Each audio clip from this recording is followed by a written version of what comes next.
시편 23편 1절부터 6절 말씀을 함께 찾아 읽어보겠습니다.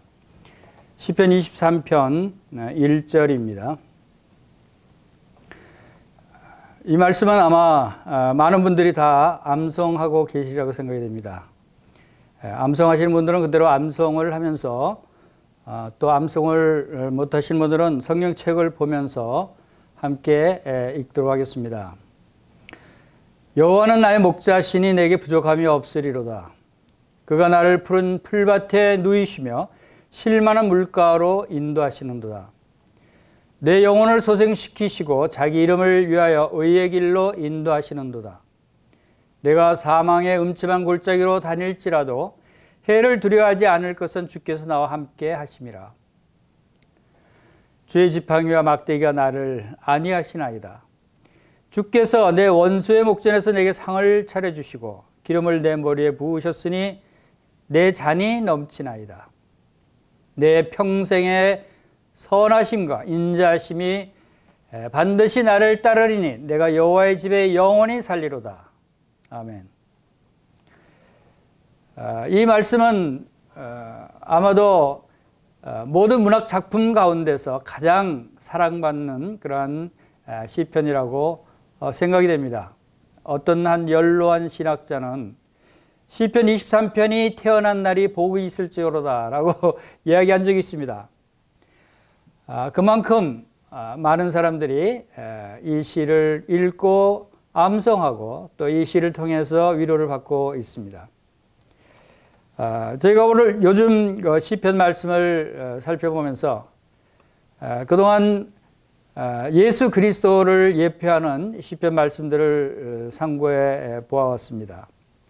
그리고 이제 이 가장 유명한, 가장 많이 읽히고 있는 시편이라고 하는 23편에 들어와서 자, 이 23편을 통해서 하나님께서 우리에게 주시는 말씀을 묵상해 보기를 원합니다. 이 다윗의 그 많은 시편 중에서 가장 아름다운 시다라고 이야기하기도 합니다. 여호와는 나의 목자시니 내게 부족함이 없으리로다. 오늘 이 말씀의 제목은 바로 1절입니다. 1절 중에서 여호와는 나의 목자시니 이것이 오늘의 제목입니다. 1절 외에 나머지 2절부터 6절까지 내용은 사실상 이 여호와는 나의 목자시니 내게 부족함이 없으리로다 라고 하는 이 1절 말씀을 부연해서 설명하고 있다고 볼 수가 있습니다. 그래서 2절은 육의 생명에 대해서 설명하고 있고 3절은 영혼의 생명에 대해서 또 4절은 죽음의 문제에 대해서 그리고 5절은 영적 전쟁에 대해서 6절은 영원한 삶에 대해서 부족함이 없으리로다 라고 하는 그러한 내용으로 되어 있습니다.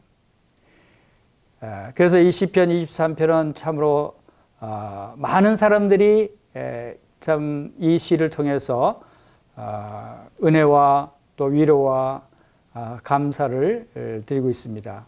삶의 희로애락이 다 들어있다고 볼 수가 있습니다.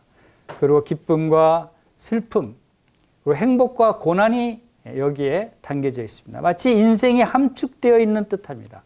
봄, 여름, 가을, 겨울이 다 포함되어 있다고 볼 수 있습니다. 우리의 일상이 사실상 이 시편 23편에 다 포함되어 있다라고 해도 과언이 아닙니다. 그래서 많은 사람들이 이 시편 말씀을 23편 말씀을 암송하기를 즐겨합니다. 여러분들도 아직 암송하지 못하고 계신다면 이것을 암송해 보시기 바랍니다. 이 암송하면서 매일 이 말씀을 묵상할 때 우리는 이 말씀에 들어가 있는 깊은 의미를 통해서 하나님께 감사를 드리게 되고 또 우리의 삶의 위로를 받게 된다고 생각이 됩니다. 내가 여호와의 집에 영원히 거하리로다고 하는 이 6절의 마지막의 말씀은 하늘의 노래라고 할 수가 있습니다. 이 하늘의 영원한 집에서 하늘의 곡조로 불러야 할 노래가 여기에 포함되어 있는 것입니다. 그리고 고난 중에 있는 자들을, 슬픔 중에 있는 자들을 위로하면서 안식을 우리에게 주는 참으로 귀중한 말씀이다라고 볼 수가 있습니다. 이 시는 감옥에 갇힌 자를 위로하고 또 의심을 사라지게 합니다. 낭망한 군인들에게는 용기를 주고 병든 자에게는 새 힘을 주고 또 슬픔을 이기지 못하는 또 과부와 고독한 고아들에게는 위로를 주고 있습니다. 죽어가는 군인들은 이 시를 들으면서 평안의 눈을 감기도 했습니다. 또 음침한 병원은 이 시로 빛을 받았습니다. 옥에 갇힌 자들은 이 시를 읽고 자유를 누렸습니다. 그리스도인으로서 노예된 자들은 이 시를 읽으면서 주인이 누리지 못한 진정한 영적 자유를 누렸습니다. 사랑하는 사람을 떠나 보내는 자들은 이 시를 읽으면서 위로를 받기도 했습니다. 앞으로도 이 시는 많은 사람들에게 이러한 위로를 줄 것입니다. 여호와는 나의 목자시니 내게 부족함이 없으리로다. 우리의 목자가 누구이신가를 말씀하고 있습니다. 이 시편 23편 1절만 해도 참으로 많은 깊은 뜻을 하나님께서 우리에게 말씀해 주고 있다고 생각이 됩니다. 그래서 오늘은 이 시편 23편 1절 말씀을 깊이 묵상하면서 또 이 말씀에 나타내고 있는 2절에서 6절 말씀을 다음 시간에 묵상하는 걸로 생각하고 있습니다. 자, 이 1절 말씀을 보면은 누가 우리의 목자이신가를 말씀하고 있지 않습니까? 하나님은 목자시다. 여호와 하나님이 나의 목자시다라고 말씀하십니다. 하나님이 목자로서 우리를 양과 같이 돌보신다는 것입니다. 이것은 여호와 하나님과 우리와의 관계를 나타내주고 있습니다. 여러분, 하나님과 어떤 관계에 있습니까? 하나님이 여러분에게 누구이십니까? 하나님이 목자이시면 나는 누구입니까?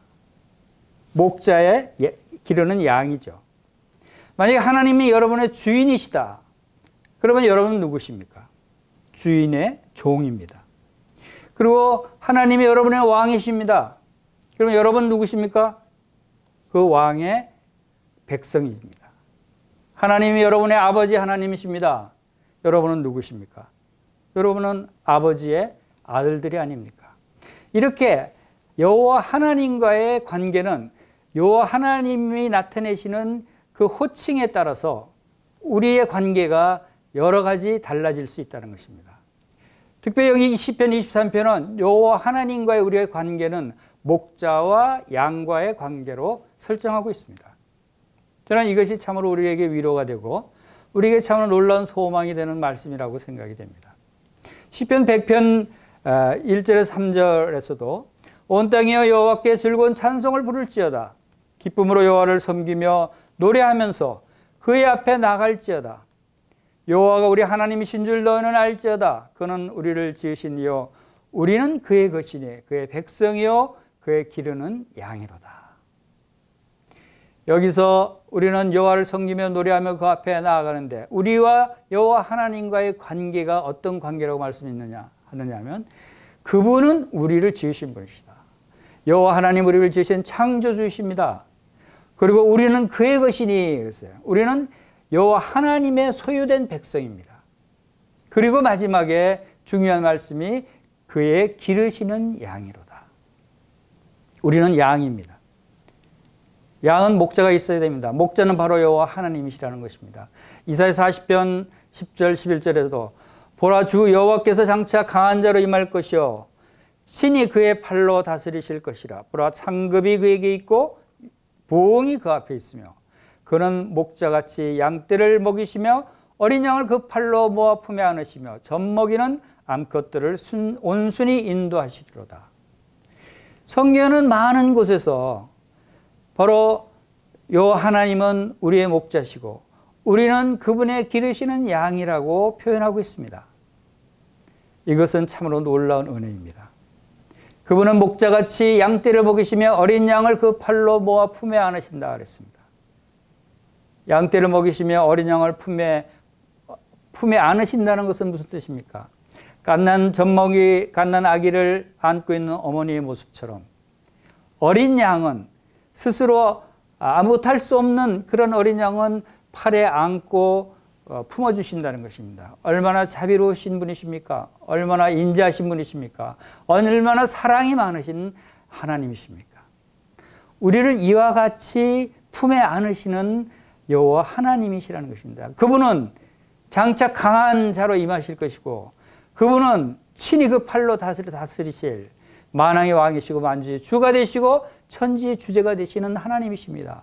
그래서 시편 145편 3절에는 여호와는 위대하시니 크게 찬양할 것이라 라고 말씀하십니다. 그의 위대하심은 측량하지 못하리로다. 우리가 측량할 수 없을 정도로 위대하신 여호와 하나님이 우리를 어린 양을 팔로 모아 품에 안으시듯 안아주신다는 것입니다. 아, 놀라운 하나님의 자비가 여기 있지 않습니까? 하나님이 얼마나 우리를 사랑하시고 또 우리를 품에 안으십니까? 바로 주님은 주의 위대하심을 선포하고 주의 크신 은혜를 노래하라고 말씀하십니다. 여호와는 은혜로우시며 긍휼이 많으시며 노하기를 더디하시며 인자하심이 크신 여호와 하나님이라고 말씀하고 있는 것입니다. 이 여호와는 나의 목자시니, 우리의 목자가, 우리를 기르시고 돌보시는 목자가 이 놀라운 여호와 하나님이시다. 여러분 잊지 마시기 바랍니다. 여호와는 나의 목자시니 내게 부족함이 없으리로다. 여러분 이 말씀이 참으로 우리에게 은혜가 되지 않습니까? 자, 목자와 양과의 관계를 우리가 잘 이해할 때 우리가 이 여호와는 나의 목자시니라고 하는 이 말씀의 뜻을 더 실감할 수가 있습니다. 여러분 우리는 양이 아닙니다. 그렇기 때문에 양의 처지를 우리가 이해할 수 있어야 됩니다. 그리고 양과 목자는 어떤 역할이고 어떤 특징을 갖고 있는지를 우리가 잠시 살펴보는 시간을 갖도록 하겠습니다. 양은 스스로 살아갈 능력이나 재주가 없는 동물입니다. 양이 사는 유일한 방법은 목자가 돌보아 주어야 한다는 것입니다. 그만큼 연약한 동물이라는 것이죠. 그리고 양은 목자 없이는 생명을 유지하기가 어렵습니다. 목자는 곧 양의 생명이라고 얘기할 수 있습니다. 그렇기 때문에 스스로 구원할 수 없는 동물이 바로 양이다라고 합니다. 그리고 세 번째로 모든 짐승이 다 자신을 방어할 무기를 가지고 있지만 양은 자신을 보호할 무기가 하나도 없습니다. 그리고 양은 어리석어서 왔던 길도 못 찾고 헤매는 우매한 동물이기도 합니다. 자기 방어 능력이 없어요. 네 번째로 양은 스스로 살 길을 찾지 못할 뿐 아니라 길을 잃어버리면 골짜기에서 헤매다가 그냥 죽습니다. 그래서 주님께서는 잃어버린 양 한 마리를 찾고 헤매시다가 찾으면 품에 안고 기뻐하며 들어오신다고 그랬습니다. 양은 약한 동물이고 겁이 많은 동물입니다. 어리석고 약하다는 것입니다. 그리고 다섯 번째로 양은 먹고 살기 위해 하는 일이 없습니다. 양이 하는 일은 오직 목자를 따르는 일밖에 없습니다. 양이 살 수 있는 방법은 목자를 만나는 것이고 목자를 따르는 것이고 목자와 함께 있는 길밖에 없다는 것입니다. 저는 이 양의 특징을 생각하면서 참으로 새로운 소망이 생깁니다. 하나님이 나를 이런 양으로 보신다는 것입니다. 하나님이 나를 이렇게 연약하고 스스로 구원할 수 없고 자기 방어 능력도 없고 어리석고 약한 동물과 같이 나를 보신다는 것입니다. 그것은 무엇을 의미합니까? 목자와 같이, 그래서 목자와 같은 심정으로 우리를 돌보신다는 것입니다. 우리가 하나님이 목자로서 돌보지 않으면 쓰러질 수밖에 없는 연약한 자로 나를 보신다는 것이 참으로 위로가 됐습니다. 여기에 저는 소망이 생깁니다. 나는 이런 양 같은 연약한 자이기 때문에 때로는 실수하기도 합니다. 때로는 죄를 짓고 남에게 상처를 주기도 합니다. 그럴 때마다 심판을 받았다면 아마도 지금 여기에 없었을 것입니다. 그만큼 하나님은 나를 귀하게 보시고 나를 사랑하시고 나의 연약을 다 아시면서 나를 인도하시고 세우신다는 것입니다. 시편 16편 3절에 땅에 있는 성도는 존귀한 자들이니 나의 모든 즐거움이 그들에게 있도다 라고 말씀을 하십니다. 하나님께서 우리를 얼마나 존귀하게 보시는지, 비록 이렇게 양처럼 연약한 자일지라도 존귀하게 보시기 때문에 친히 목자의 역할을 하신다는 것입니다. 시편 103편 8절에서 여호와는 긍휼이 많으시고 은혜로우시며 노하기를 더디하시고 인자하심이 풍부하시도다 라고 하십니다. 얼마나 긍휼이 많으십니까? 얼마나 은혜로우십니까? 얼마나 노하기를 더디하십니까? 그렇기 때문에 목자같이 돌보시는 것입니다. 그리고 13절에 시편 103편 13절에 아비가 자식을 불쌍히 여긴 같이 여호와께서는 자기를 경외하는 자를 긍휼히 여기시나니 이는 그가 우리의 체질을 아시며 우리가 단지 먼지일 뿐인 것을 기억하시리로다. 여러분, 아버지가 자식을 불쌍히 여깁니다. 긍휼히 여깁니다. 자식이 연약한 것을 아버지는 압니다. 자식이 실수하고 쓰러질 때도 있는 것을 아십니다. 그렇기 때문에 아버지가 자식을 위로하고 자식에게 힘을 주시며 자식을 인도하는 것입니다. 하나님께서도 우리의 연약함을 아신다는 것입니다. 우리가 때로는 쓰러지는 것을 아십니다. 그래서 다시 이렇게 세워주시기도 하신다는 것입니다. 그분이 우리의 체질을 아시고 우리가 단지 먼지일 뿐임을 기억하신다는 것입니다. 얼마나 감사합니까? 나의 체질, 나의 연약한 체질, 나에게 쉽게 쓰러질 수밖에 없는 이러한 체질을 아신다는 것입니다. 그리고 단지 먼지일 뿐이고 보잘것없는 존재인 것을 기억하시고 나의 목자가 되신다는 이 놀라운 사실을 생각할 때 참으로 감사가 됩니다. 그리고 이제 우리의 목자 역할을 하시는 그 목자에는 어떤 역할을 하는지를 한번 살펴보겠습니다. 첫째로 목자는 양의 생명이라고 했습니다. 모든 공급원이고 안식처가 된다고 했습니다. 목자는 양들에게 풍성한 꼴을 먹이기 위해서 푸른 초장으로 인도합니다. 양들은 스스로 먹이를 준비하거나 창고에 쌓을 필요가 없습니다. 양에게는 목자만 있으면 됩니다. 선한 목자는 양들로 하여금 푸른 풀밭에 배불리 먹도록 인도합니다. 셋째로 목자는 약하고 병들고 길 잃은 양들을 찾아 돌보아 줍니다. 그들의 생명을 소생시켜 줍니다. 그리고 양들을 해치는 대적들로부터 안전하게 보호해 주는 것입니다. 넷째로 목자는 양들을 더 나은 초장으로 인도하기 위해서 음침한 골짜기를 지날 때도 있습니다. 그러나 여름철이 지나고 찬바람이 불고 겨울이 오면 목자는 우리로 인도해서 집으로 안전하게 인도해서 보호한다는 것입니다. 목자는 양을 존재합니다. 양이 자기 생명처럼 소중히 여깁니다. 오직 목자는 양의 생명을 위해서 일하면서 양이 부족함이 없는 상태에서 잘 놀 수 있게 하는 것입니다. 그래서 목자가 있는 곳에는 푸른 초장이 있습니다. 쉴 만한 물가가 있고 안정과 평안이 있고 살 집이 있습니다. 그러면 목자는 양이 사는 모든 것이 됩니다.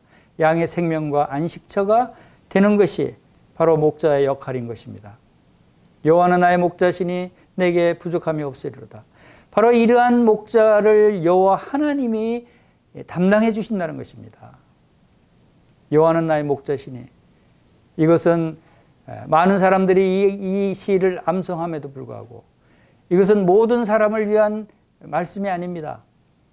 여호와는 나의 목자시니 라고 고백할 수 있는 자격이 있는 사람에게 적용되는 것입니다. 여러분에게는 여호와 하나님이 여러분의 목자이십니까? 여러분은 여호와는 나의 목자십니다 하고 고백할 수 있습니까? 이 여호와 하나님이 나의 목자시라고 믿는 자만이 이 놀라운 은혜를 입는 것입니다. 그래서 여기는 나의 목자시니라고 표현하고 있습니다. 나의 목자시니.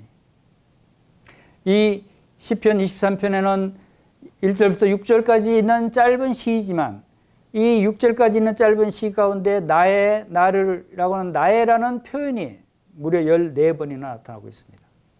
그리고 여기서 번역되지 않은 담겨져 있는 나의라는 의미도 3번이나 있습니다. 그래서 17번이나 나의라는 표현이 담겨져 있습니다. 그것은 이 하나님과 나와의 관계, 나의 목자신 하나님이 바로 나의 목자시고 나는 그분의 양이다.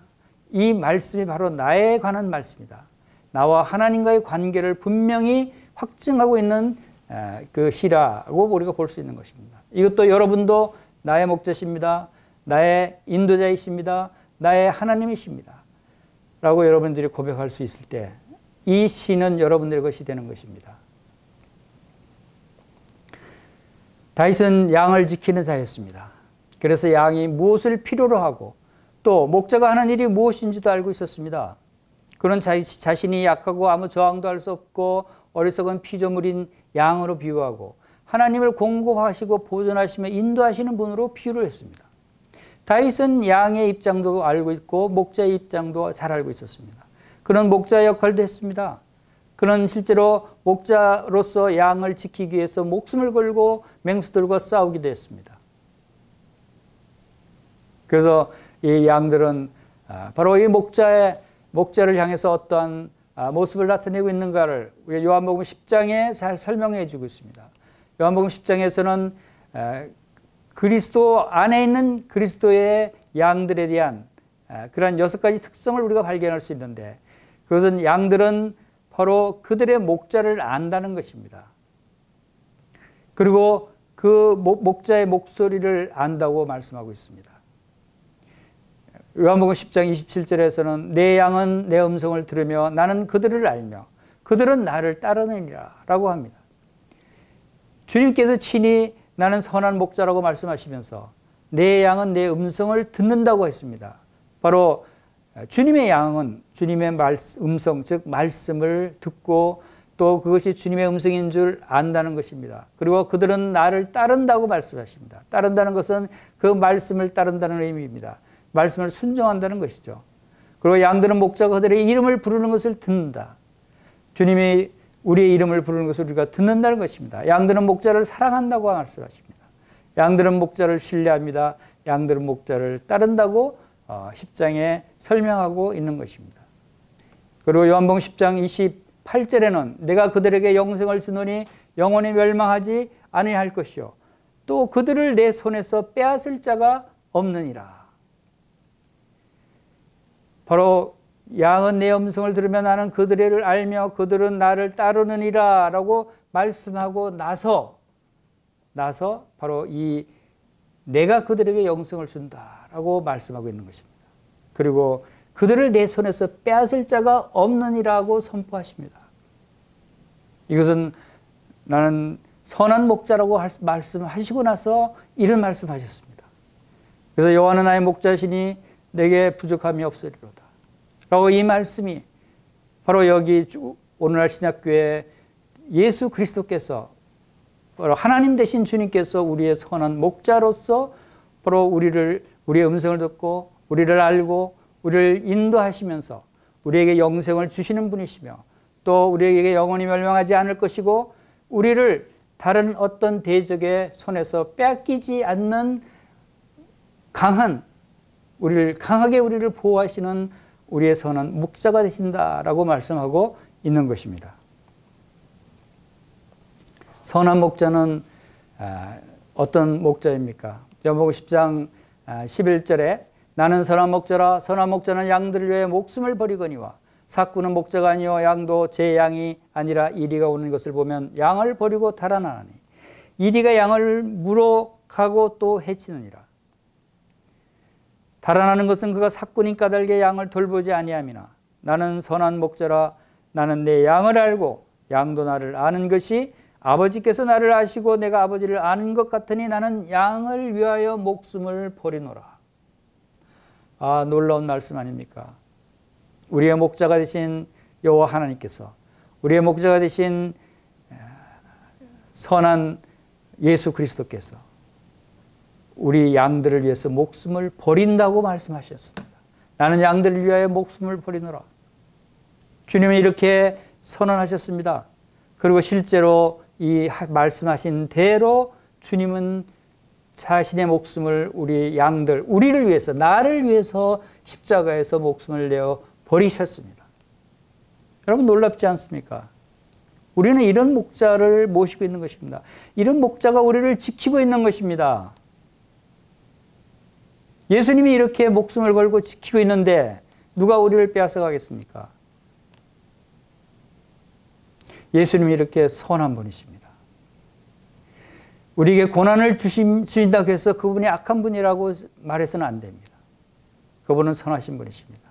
이사야 40장 11절에 그는 목자같이 양무리를 먹이시며 어린 양을 그 팔로 모아 품에 안으시며 젖먹이 암컷들을 온순히 인도하시리로다라고 말씀하시지 않습니까? 양무리들을 팔로 모아 품에 안으시고 양무리들을 지키고 보호하시기 위해서 목숨까지 내어버리시는 이런 선한 목자가 우리 주 예수 그리스도이십니다. 그래서 주님은 누가복음 15장 7절에서 내가 너에게 이르노니 이와 같이 죄인 하나가 회개하면 하늘에서는 회개할 것이 없는 의인 99을 인하여 기뻐하는 것보다 더하리라 라고 말씀을 하시는 것입니다. 지금 우리가 이 시편 23편을 살펴보고 있습니다. 이 23편 바로 직전에는 시편 22편입니다. 그 시편 22편의 내용은 무엇입니까? 그것은 십자가에 관한 시였습니다. 시편 22편에는 푸른 초장도 없었습니다. 잔잔한 시냇가도 없었습니다. 단지 내 하나님이여 내 하나님이 어찌하여 나를 버리셨나이까 라는 주님의 부르짖음을 우리가 볼 수 있었습니다. 그것은 바로 양들을 위해서 목숨을 버리는 주님의 모습입니다. 그 부르짖음이 있은 후에 이 시편 23편이 이어집니다. 여호와는 나의 목자시니 라는 고백을 대하게 됩니다. 우리는 목자장 대신 주님께서 당하신 그 피 흘린 고통을 본 후에야 선한 목자이신 그리스도께서 우리를 돌보신다는 사실을 발견하게 됩니다. 얼마나 귀하고 얼마나 아름다우고 얼마나 애절한 사랑이 담겨져 있습니까? 시편 22편 14절에는 주님이 죽음의 진토에 빠져 있는 모습을 우리가 볼 수 있습니다. 양들을 위해서 목숨을 버리는 주님의 모습이었습니다. 나는 물같이 쏟아졌으며 내 모든 뼈는 어그러졌으며 내 마음은 밀랍 같아서 내 속에 녹았으며 내 힘이 말라 질그릇 조각 같고 내 혀가 입천장에 붙었나이다. 주께서 또 나를 죽음의 진토 속에 두셨나이다 라는 고백을 시편 22편 14절에서 하셨습니다. 왜 주님은 이러한 고백을 하실 정도로 죽음의 사망의 진토에 빠져 있었습니까? 왜 그랬습니까? 그것은 이사야서 53장에서 바로 설명하고 있습니다. 이사야서 53장 4절에 그는 실로 우리의 질고를 지고 우리의 슬픔을 당하였거늘 우리는 생각하기를 그를 징벌을 받아 하나님께 맞으며 고난당한다 하였노라. 그분은 실제로 우리의 질고를 지셨다고 말씀하십니다. 우리의 죄를 지셨다는 것입니다. 우리의 짐을 지셨다는 것입니다. 우리의 당할 고난을 짊어지셨다는 것입니다. 그가 찔림은 우리의 허물 때문이요 그가 상함은 우리의 죄악 때문이라. 그가 징계를 받음으로 우리는 평화를 누리고 그가 채찍에 맞음으로 우리는 나음을 받았도다 라고 말씀하고 있습니다. 우리 허물 때문에 찔리셨어요. 우리의 죄악 때문에 상하셨어요.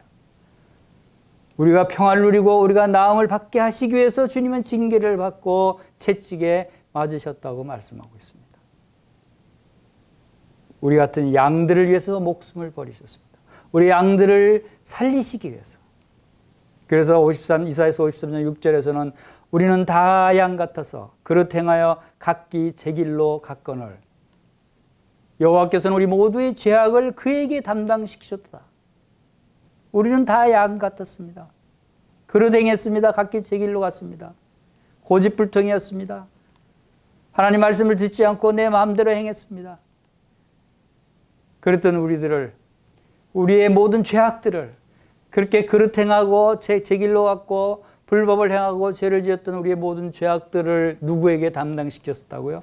바로 우리의 선한 목자 되신 예수 그리스도께서 바로 그 우리의 모든 죄악을 담당하시고 십자가에서 죽으셨다는 것입니다.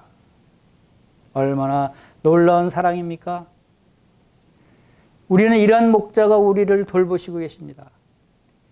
이 일을 위해서 주님은 이 세상에 오셔서 마가복음 8장 31절에서 인자가 많은 고난을 받고 또 장로들과 대제사장들과 서기관들에게 버림받아서 죽임을 당하고 사흘 만에 다시 살아나야 할 것을 비로소 가르쳤다라고 말씀하고 있습니다. 주님은 이것을 알고 계셨습니다. 그리고 이러한 죽음을 당하시기 위해서 오셨습니다. 그리고 죽임을 당하기 위해서 또 이 말씀을 가르쳤습니다. 주님께서는 선한 목자였습니다. 주님은 도살할 양처럼 여김을 당하셨다고 했습니다. 그 주님은 내가 양을 알고라고 했습니다. 주님은 우리를 안다는 것입니다. 내가 양을 알고. 주님은 저를 아십니다. 제가 얼마나 연약하고 얼마나 실수가 많고 얼마나 많은 죄를 갖고 있고 하는 것을 주님은 아신다는 것입니다. 그래서 주님은 양들의 연약함을 동정하고 체휼하시는 분이시다 그랬어요. 히브리서 4장 15절에서 16절은 우리에게 있는 대제사장은 우리의 연약함을 동정하지 못하실 리가 아니요 모든 일에 우리와 똑같은 시험을 받는 이로되 죄는 없으시니라. 우리의 연약함을 체휼하지 아니하시는 이가 아니요 동정하지 못하실 리가 아니라는 것입니다. 우리의 연약함을 다 아시고 함께 체휼하다, 함께 느끼고 함께 안다는 것입니다. 그렇기 때문에 우리를 위해서 희생하시고 우리와 똑같이 시험을 받으신 분이시다. 그래서 그러한 분이 바로 우리는 이러한 주님의 긍휼하심을 받고 때를 따라 돕는 은혜를 얻기 위해서 은혜의 보좌 앞에 담대히 나아갈 것이니라. 지금은 우리는 주님이 기르시는 양들입니다. 우리는 때를 따라 이 돕는 은혜가 필요합니다. 때로는 우리가 실수할 때가 있습니다. 때로는 우리 마음속에 많은 탐욕과 음탕한 것과 많은 죄악들과 미워함과 이런 악한 생각들이 얼마나 도사리고 있습니까? 그때 때를 따라 돕는 은혜를 우리가 얻지 않으면 우리가 주님의 은혜의 보좌에 나아갈 수가 없습니다. 바로 예수 그리스도, 우리의 대제사장 예수 그리스도를 통해서 우리를 위해서 항상 살아서 간구하시는 대제사장 예수 그리스도로의 돕는 은혜를 얻기 위해서 은혜의 보좌 앞에 우리가 담대히 나아가야 하는 것입니다. 주님의 양들은 두려워할 것이 없습니다. 어떤 고난도, 어떤 아픔도, 궁핍도 두려워할 일이 아닙니다. 우리의 목자 되시는 주님이 때를 따라 도우신다고 말씀하고 있는 것입니다. 여호와는 나의 목자시니 내게 부족함이 없으리로다 라고 말씀하십니다. 이제 우리의 목자는 여호와십니다.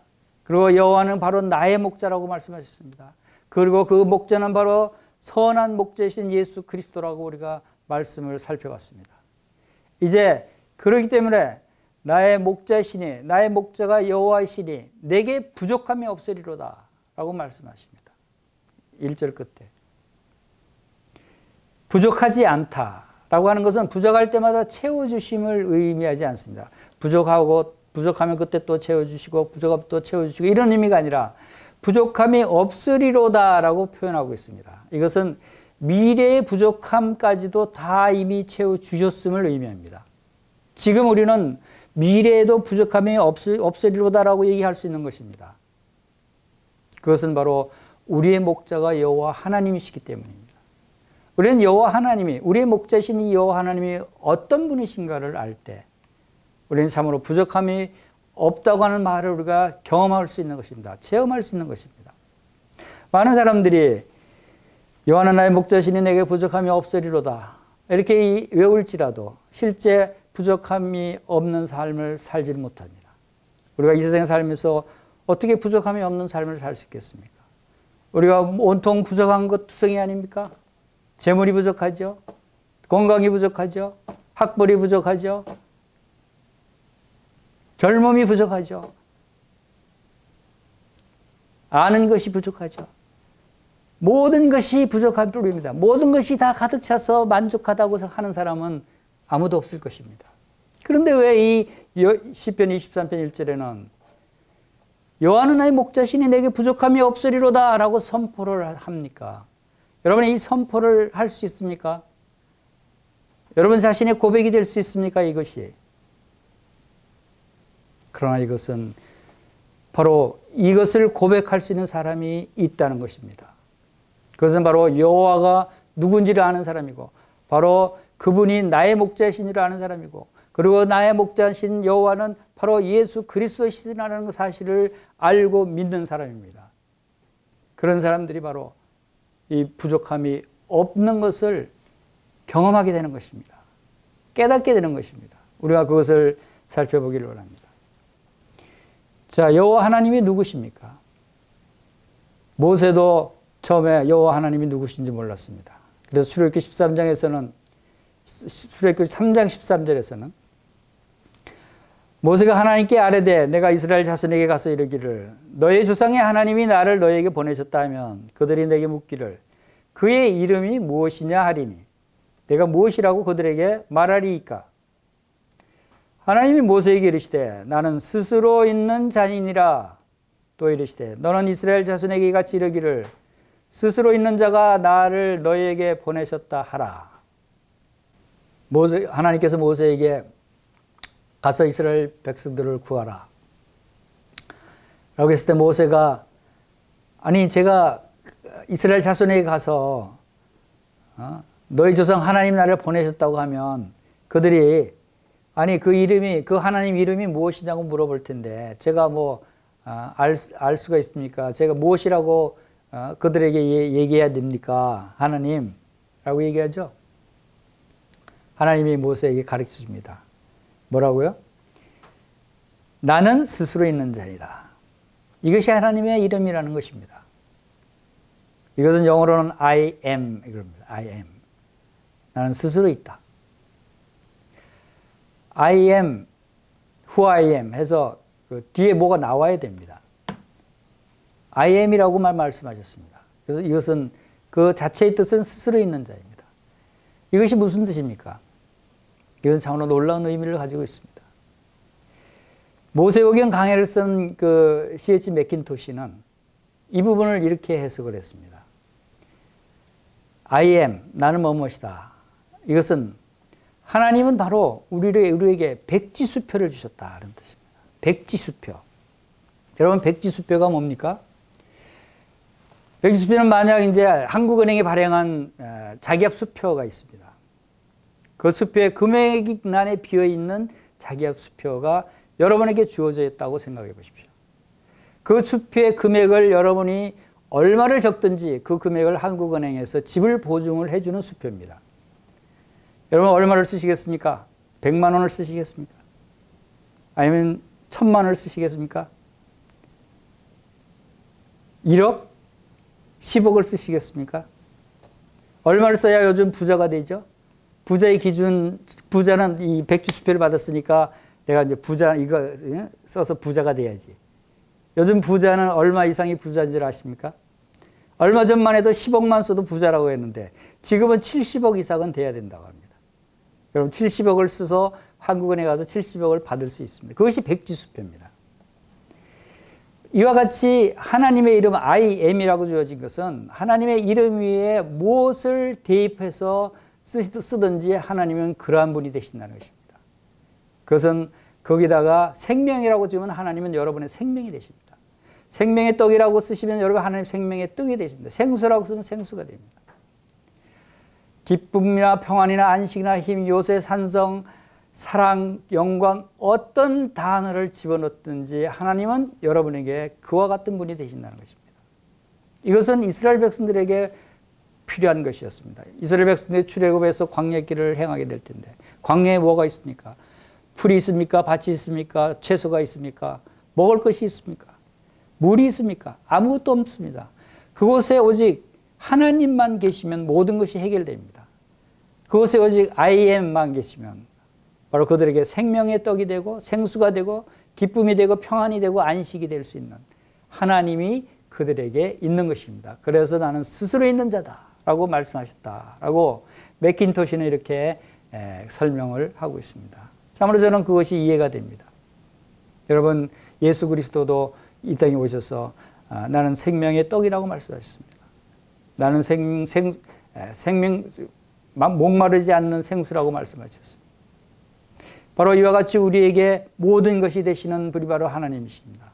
여러분 무엇이 필요합니까? 모든 것이 되시는 여호와 하나님이 여러분의 목자시고 여러분에게 있다면 부족한 것이 뭐가 있겠습니까? 더 무슨 필요한 것이 있습니까? 이것 때문에 바로 부족함이 없으리로다고 고백할 수 있는 것입니다. 나의 모든 필요, 여호와 하나님만 계시면 됩니다.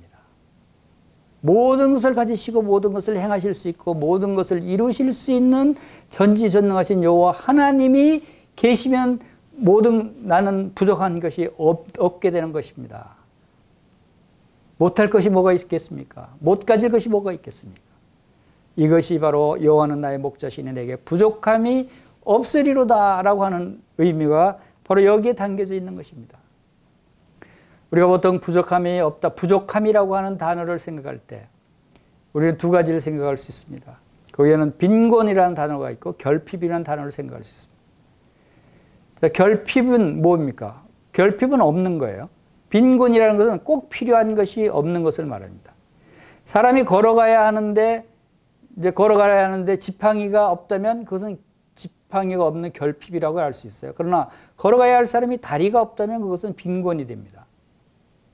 그래서 성도들에게 여러 가지 좋은 것들이 결핍이 될 수는 있습니다. 뭐 돈이 얼마가 더 있어야 되고 뭐 집이 몇 채가 더 있어야 되고 그건 없어도 되지만 그런 또 있어야 된다고 하면 그 결핍이 될 수 있어요. 필수적으로 있어야 하는 것들이 없는 것은 빈곤 상태인데 그 빈곤의 상태에 이르지 않는 것입니다. 예를 들어서 내게 좋은 외투가 남들은 있는데 나는 없어요. 그러니까 추울 때 걸어나가면 좀 춥긴 하지만 그러나 그것은 외투가 없다면 빈곤이 아니라 내가 걸어 다닐 수 있는 다리가 있기 때문에 외투가 없어도 나는 걸어갈 수 있습니다. 그렇기 때문에 그것은 나에게 빈곤이 되지 않는 것입니다. 화려한 장식품이 없어도 나는 부족함이 없습니다. 내게 있는 작은 것으로도 만족하고 살아갈 수 있다고 하는 것입니다. 그래서 여기에서는 부족함이 없으리로다 라고 하는 것은 이러한 결핍이 없음을 의미합니다. 부족함이 없다고 해서 모든 재물이 풍성하게 다 주어지는 것을 의미하는 것이 아닙니다. 모든 다른 사람이 가지고 있는 건 다 풍족하게 가지는 것을 의미하는 것이 아니라는 것입니다. 이것이 바로 우리의 빈곤과 결핍을 구분할 수 있어야 하는 것입니다. 그리고 내가 부족함이 없으리라고 고백할 때 세상에 어떤 일이 일어난다 해도 앞으로 미래에 어떤 일을 당한다고 할지라도 부족할 것이 없다고 하는 것을 담고 있습니다. 기근이 이 땅에 내릴지라도 재앙이 이 도시를 멸망한다고 할지라도 또 많은 전염병들이 창궐한다 할지라도 내가 부족함이 없으리로다 라고 고백할 수 있게 되는 것입니다.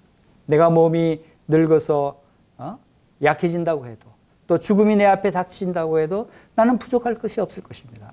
악인은 항상 부족하지만 의인은 결코 부족한 것이 없습니다. 죄인은 결코 만족하지는 못하지만 여호와를 의지하는 자는 만족을 누리고 하나님의 은혜를 충만히 받을 수 있습니다. 이것이 바로 여호와는 나의 목자이시니 내가 부족함이 없으리로다 라고 하는 이 고백의 비결입니다.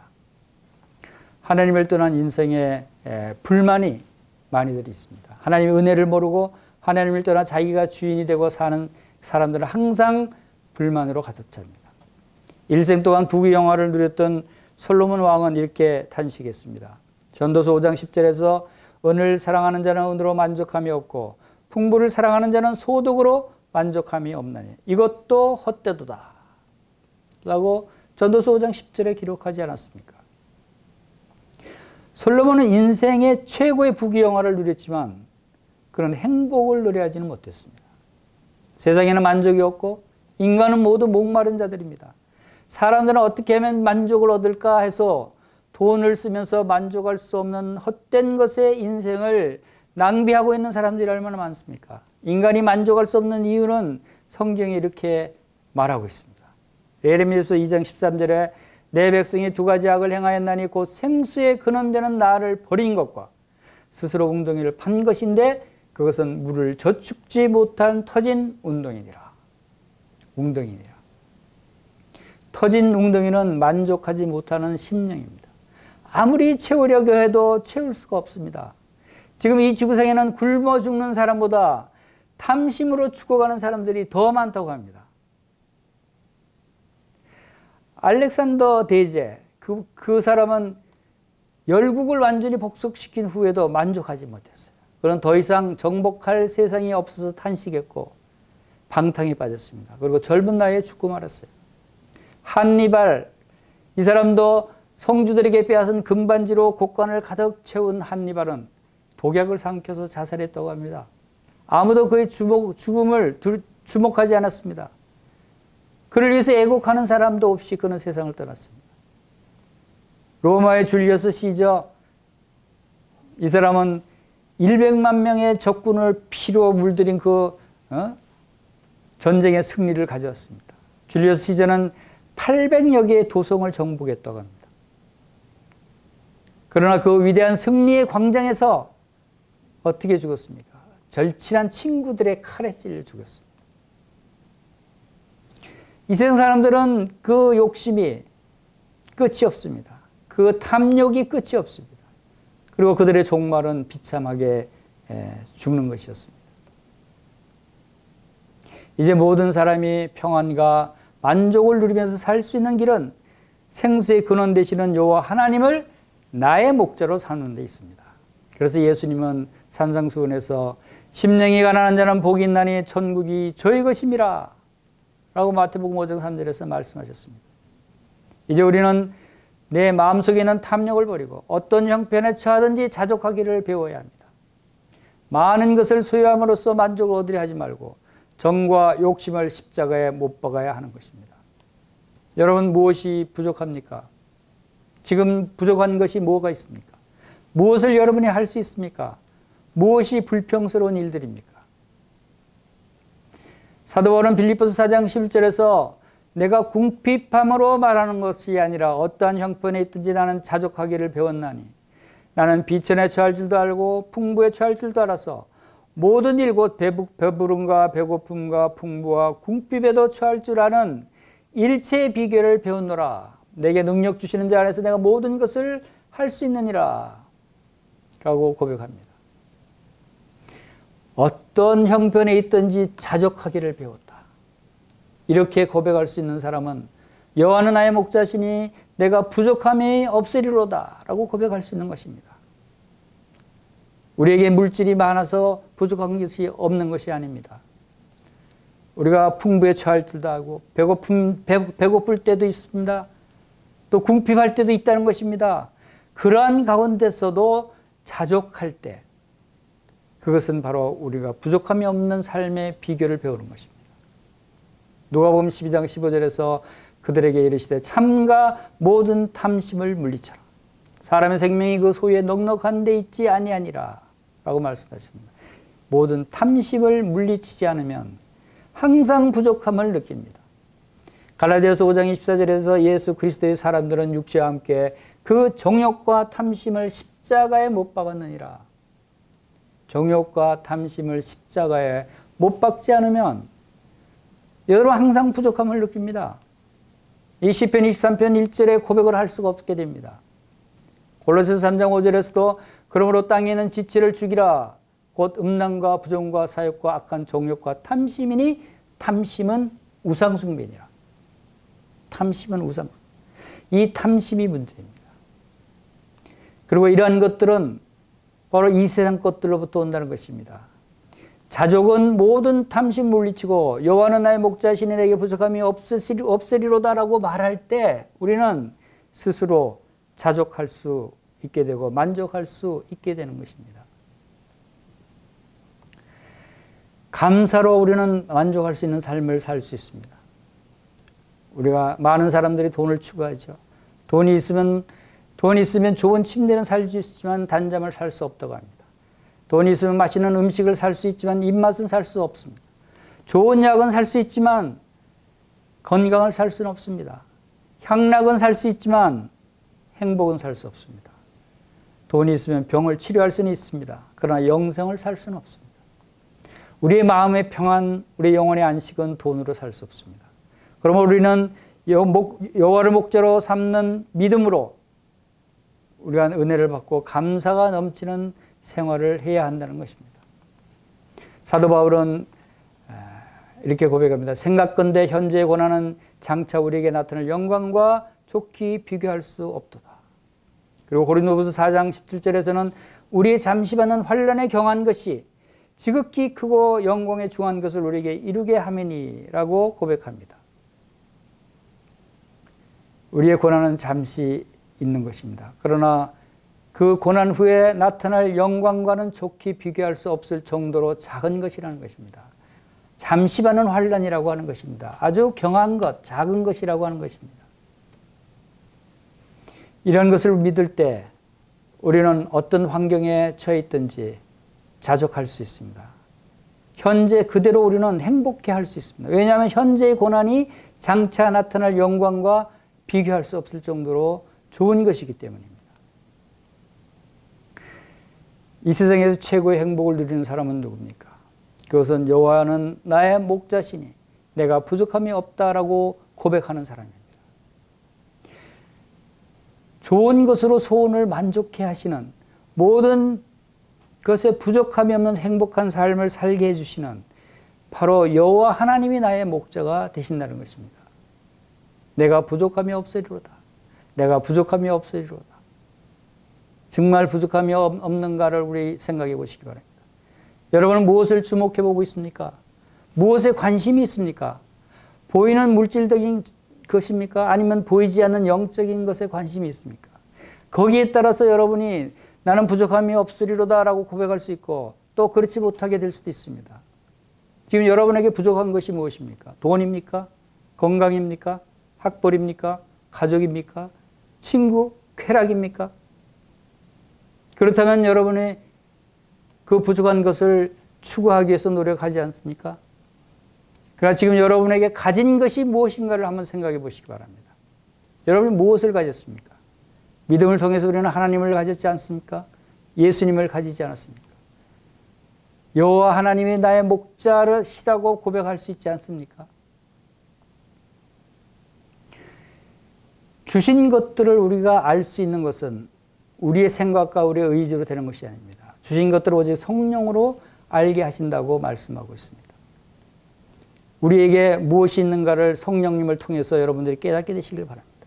베드로후서 1장 3절에는 그의 신기한 능력으로 생명과 경건에 속한 모든 것을 우리에게 주셨으니 이는 자기 영광과 덕으로 말미암아 우리를 부르신 이를 알므로 말미암으니라.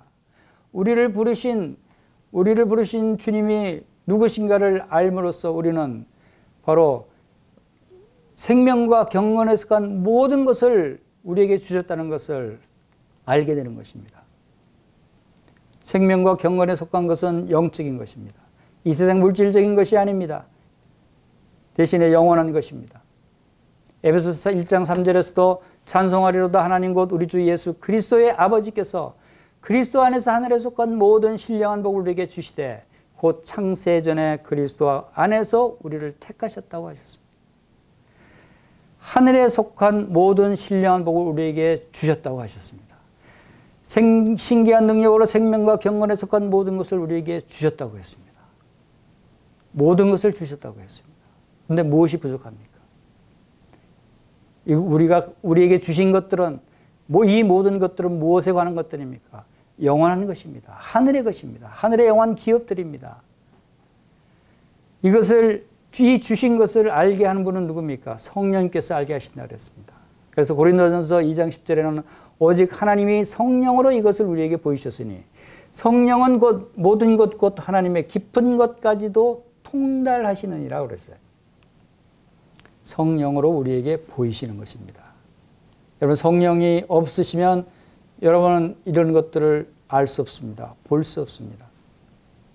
여러분 여호와는 나의 목자시니 내가 부족함이 없으리로다 라고 고백할 수 있는 사람은 성령으로 말미암아 이 고백을 할 수 있는 것입니다. 여러분 가운데 성령이 아직 임하시지 않으셨다면 여러분은 이러한 고백을 할 수 없는 것입니다. 이것을 경험할 수 없는 것입니다.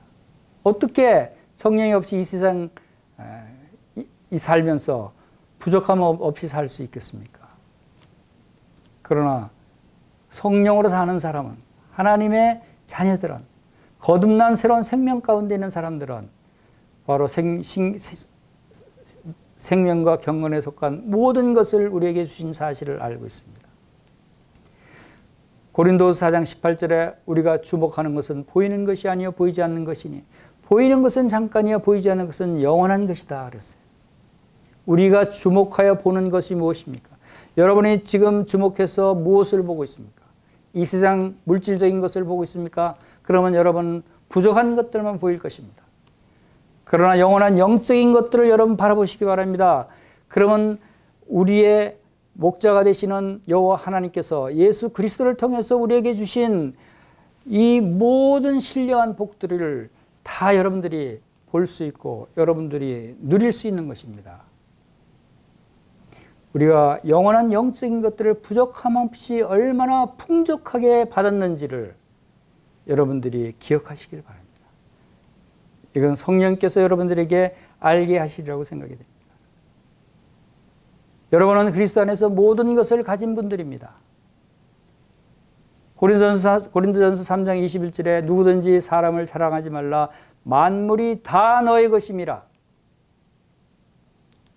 바울이나 아볼로나 게바나 세계나 생명이나 사망이나 지금 것이나 장래 것이나 다 너의 것이요 너희는 그리스도의 것이요 그리스도는 하나님의 것이니라. 아멘. 이 놀라운 말씀이 있지 않습니까? 만물이 다 우리의 것입니다. 만물이 다 나의 것입니다. 예수 그리스도도 나의 것이요 그리스도는 하나님의 것입니다. 그런데 뭐가 더 부족합니까? 여호와는 나의 목자시니 내가 부족함이 없으리로다. 당당히 고백할 수 있지 않습니까? 디모데전서 6장 17절에서 네가 이 세대에서 부한 자들을 명하여 마음을 높이지 말고 정함이 없는 재물에 소망을 두지 말고 오직 우리에게 모든 것을 후히 주사 누리게 하시는 하나님께 두라 그랬습니다. 우리의 소망은 정함 없는 이 세상에 두지 말고 모든 것을 후히 주사 누리게 하시는 하나님이라고 그랬습니다. 하나님은 누구라고요? 우리의 목자가 되신 하나님을 누구라고요? 모든 것을 후히 주사 누리게 하시는 분이 우리의 목자가 되시는 여호와 하나님이시라는 것입니다. 그러므로 우리는 부족함이 없으리로다 라고 고백할 수 있지 않습니까? 여호와는 나의 목자시니 내게 부족함이 없으리로다. 할렐루야. 아멘.